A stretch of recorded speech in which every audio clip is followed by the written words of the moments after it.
we were talking a little bit about Vaush on our channel the other day and the controversy he's been embroiled in as it relates to JK Rowling and Contrapoints also, who blocked Vaush after a bit of a Twitter exchange the other day. This obviously comes as a surprise because Vaush and Contra had been very close, or not very close, but they were at least, friendly. Contra had been on Vaush's stream a multiple amount of times. They're basically homies. So, it was definitely a bit shocking to see her just straight up block his ass after pretty civil exchange on Twitter. It's not like he was calling her names or anything. It seemed, basic Vaush kind of discourse to me. But anyway, she blocked him.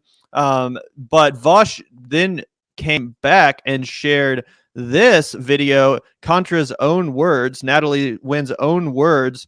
And I think that he honestly kind of got her, guys. I think he kind of exposed her hypocrisy on this whole issue of canceling people over off-color comments or offensive jokes, edgy jokes, whatever you want to call them. And I do want to do a bit of a deep dive into this because I know we got some dissent even from our own audience as far as the merits of his joke and as far as the merits of edgy, shit posting kind of humor in the first place. So, I want to make sure that our position on this is clear and that no one misunderstands where we're coming at this from. But before we get into all that, I do want to play this because, again, Vaush is basically pointing out Natalie's hypocrisy on this issue. Let's take a look here. You try to explain or defend yourself, first of all, you'll almost certainly dig yourself in deeper. But even if you're articulate and correct, you'll still be seen as unable to take criticism and as ignoring the hurt of marginalized people. You try to explain or defend yourself, first of all, you'll almost certainly dig yourself in deeper. But even if you're articulate and correct, you'll still be seen as unable to take criticism and as ignoring the hurt of marginalized people. Okay, I saw a different clip that he put out. I forgot about this one. This is damning. This is pretty damning. This is because it almost shows the fact that it's kind of like what I said the other day. It feels like Contrapoints is almost being like a caricature of herself when she gets super triggered about this, because the whole point of her channel was let's focus on the substance of these arguments and not just get triggered on the internet. Right, 100%. So yeah, again, Contrapoints, I was a little bit disappointed in her take on this issue. And as I've said, I'm trying to find Vaush's joke, the original joke in the first place. So just in case anyone's not caught up with the situation. So let me find that real quick, Zach, and give some commentary. Yeah. Essentially what he says is, women sit down and shut up challenge or whatever the fuck it was. It was some bastardized version of that. Gavin will find it, so we have the receipts. But yeah, I don't know. I just feel like this is one of those issues where it's of all things to just unilaterally critique Vaush for, of which I think that there are an astounding number of political takes that he has that are just dog shit, right? That are just rooted in a bad take. We've made about probably 50 to 100 videos in Vanguard. Maybe not that many, but maybe at least 25 videos about Vaush's dog shit foreign policy takes, about how he wants to solve problems with NATO, that he wanted to send a shit ton of U.S. weapons to Ukraine so that they could, quote, kill as many Russians as they possibly could as they went over the border. All kinds of shit that I just thought were bad incendiary takes. He had a horrible take on force the vote, if you want to dredge up that old lefty debate. He's simped for the squad in a way that I just think is so ridiculous. At this point, he wanted everybody to vote for Joe Biden, which bad take, hasn't aged well. He's not, updated his position on that, all kinds of things, right? So there's obviously massive room to criticize Vaush.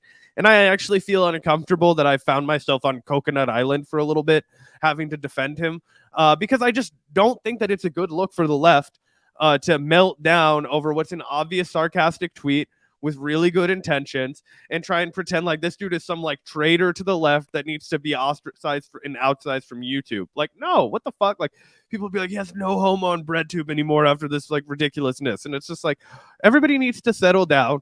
If he has no homo on BreadTube, it's for a whole host of other reasons that I'd be happy to lay out for you. But it's not because of a dumb tweet that he made about JK Rowling, that every time I've objectively shown it to somebody that doesn't work in YouTube world, they laugh. Yeah, exactly. And again, we got a little bit of pushback on our last video where we broke this down and people were misogyny is not excusable, if it's a joke. Like misogyny under no, circumstance is funny. There's no excuse for jokes that are problematic, etc. And again, I don't want to be condescending here because I can't tell how many of you guys just don't understand the joke versus how many of you guys are uncharitably interpreting it just so you can dunk on Vaush or whatever. Again, I don't know. A lot of people seem to genuinely not understand this joke that Vaush made. So here's the original joke. Let's break it down once again. Vaush says, all JK Rowling had to do was shut the fuck up and she could have been almost uncritically beloved for like a century. And obviously that is very true. If JK Rowling had decided to not become the highest profile transphobe in the world, then yeah, she would have been almost uncritically beloved for like a century. It's gotten to the point where even people like Emma Watson and Daniel Radcliffe constantly are, subtly disassociating themselves with her. They're, distancing themselves from her because she's so toxic and such an obvious bigot. So again, the first tweet, 100% correct. The second tweet is where things got spicy and a lot of people took issue, of course, including JK Rowling herself. Vaush said, women be quieter and start apologizing challenge. The point of this joke is not that sexism is funny. That's not the punchline. That's not the point. The joke is that this here, the second tweet, is like the most uncharitable possible interpretation of the first tweet. So if you look at this first tweet, he says, all JK Rowling had to do was shut the fuck up and she could have been beloved for a century. Someone like JK Rowling that uncharitably is looking at this would say, oh, so you're basically saying I should just shut up and be quiet, right? Obviously, that's not really the point. Vaush wasn't just saying, women should be quiet. Women should be quiet and start apologizing. So that's the point of the fucking joke. That this here is the most uncharitable interpretation of the top joke. This is obvious to me. It was from the minute I saw it.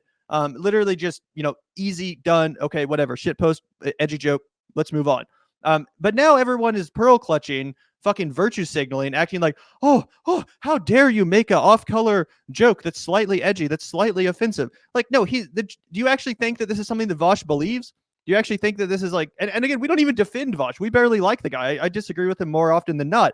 But still, out of principle, I'm going to defend people's right to make edgy jokes. And just to demonstrate, we're going to do a little bit of a classroom time. It's time to Professor Gavin to put on his glasses. Just last night when I was scrolling my Twitter, I screenshotted 4 edgy jokes that I saw, just to give you guys an example of what an edgy joke looks like, and why obviously they're jokes. So, okay, let's look at this one. John Lennon was weak as fuck. Just catch the bullet with your hand and throw it back. Obviously, the point of this joke is not that murder is funny, or the person's not actually saying that John Lennon was weak as fuck. It's an edgy shitpost joke, and it's funny. Just laugh and move on. It's the same exact thing that Vaush did. Here's another one. This person says, sometimes I gag on the toothbrush and start to feel like a little whore. On its face, you might say, this is really sexist. How offensive. Obviously, the joke is not, oh, women are whores. It's not the fucking point. It's an edgy joke. Here's another one. I think raising male whores, Gavin. Yeah. Here's another one from the same account. This is a good shitpost account. If a man bakes a pie and you eat it, you are gay. You are kissing and touching men. Fuck. So obviously, this person is not actually homophobic. This person is not actually trying to espouse a homophobic sentiment. The homophobia is the joke. He's pointing out how stupid homophobia is. Let's move on to one more. Here's one that I'm sure all of you guys on the left will recognize and appreciate, and I'm sure you understand it in this context. Do this with your favorite bourgeois. They are in the guillotine. Lefties, myself included, love to make guillotine jokes. Any normie could say, wow, they could take one of these out of context and say, oh, wow, look at the left. They're in favor of murder. They're joking about capital punishment and killing people who they disagree with politically. Is it the most productive thing ever to make guillotine jokes? Maybe not. But guess what? Jokes don't have to be fucking productive. They're jokes. They don't have to always further the cause of the political movement that you are embracing. Sometimes they just need to be funny. Sometimes they're just jokes. So again, in the same way that this Twitter user is not actually saying, I mean, maybe they are, but in my opinion, probably not actually saying that, oh, I support murder or murder is hilarious. No, obviously it's a fucking joke. In the same way that what Vaush said was ironic It was an edgy shit post, and it should not be taken so goddamn seriously by all you pearl clutching fucking losers out there. And that's another thing about this. Like, I'm pretty goddamn woke, guys. I'm, on the as far left as you can get on pretty much every social position. But I will not fucking abide the pearl clutching. I will not fucking abide this dumb, annoying virtue signaling. Not just because it's fucking annoying, but because it makes the whole entire left look like shit. It makes us look like a bunch of people that can't take a goddamn joke and then have to get triggered and start hand wringing every time anyone says something that's slightly off color. It's so goddamn annoying.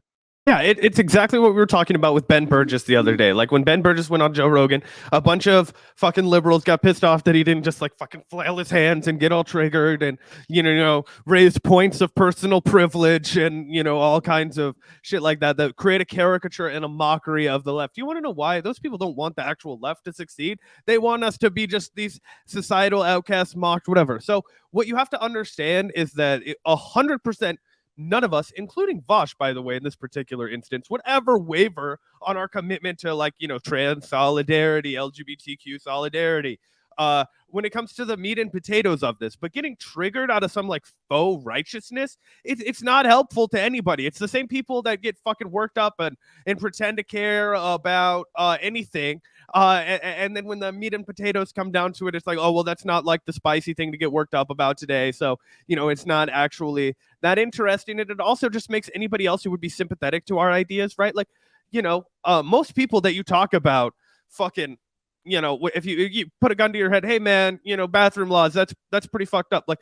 Depending on who you're talking to, right? People who are our age, when I talk to them, most people don't give a shit, right? They just don't. We even live in Kansas City, Missouri, right? Which I feel like is a skewed demographic. But when I talk to people who are mostly our age about that, they don't give a fuck. I understand that changes dramatically as the demographic aged. If I was talking to 45-year-old men in Kansas City, have probably a whole different response. But I just think that it's easy for those people to pearl clutch and get fucking mad about this, but it's at the crux of it, what was happening? He was exposing the fact, and I think we actually got a super chat that laid this out. It disappeared from me, but he was exposing the fact that JK Rowling doesn't actually view trans women as women, right? And again, Gavin, you made the perfect point that these tweets were not independent of each other.